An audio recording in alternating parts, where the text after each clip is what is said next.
Hi, I can tell you that the scene has definitely died down, the amount of police vehicles, but I was speaking with this gentleman who knew the security guard who was killed. What can you tell us about him?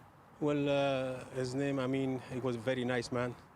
Every time I brought my grandkids or I picked them up or I come for prayer myself during the day, he was always present there, taking care of the center as well as for the kids, staff, teacher. And I'm very disappointed and sad to hear that he passed away. And he was very a nice person, having a smile with everybody. Every time you come, he greeted you and welcomed you. And a very energetic person, very strong, and very professional. And you could tell that he was willingly to do his job greatly.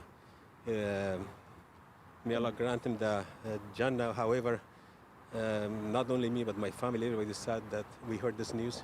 Yeah. And your daughter-in-law, and your two grandchildren were also inside there, and that's how you learned this information. You told me this just after noon. You already knew what had happened. Well, like as I said, we didn't know anything until my son was, I don't know, watching the news on his phone, what he was doing. All of a sudden, he stood up.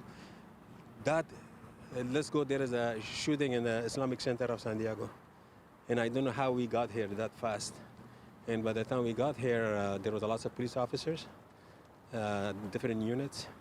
They wouldn't allow us to go any further, but my son was able to manage to get a little bit closer by that traffic light close to the mosque. And he was trying to contact, for the first time, for the first half an hour, I was very anxious because my daughter was not answering her phone, and my daughter was not her text messages. My daughter-in-law answered the phone, but she wasn't aware of her kids. They were upstairs, second and third grade.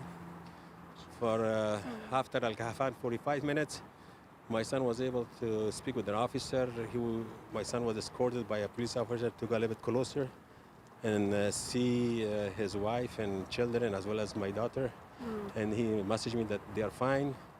And my prayer was for everybody, not only for my grandkids and my daughter and my daughter, but for every individual inside the mosque.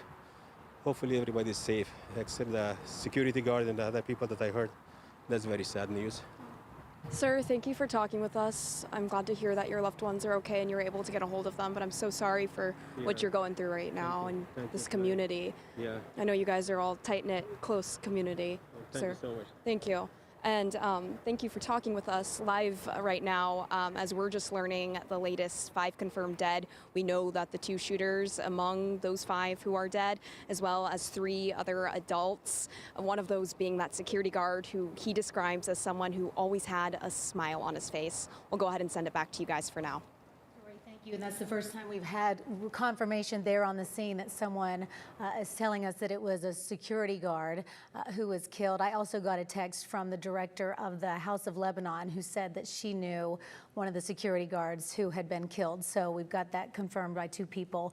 The chief just telling us, again, 5 people are dead.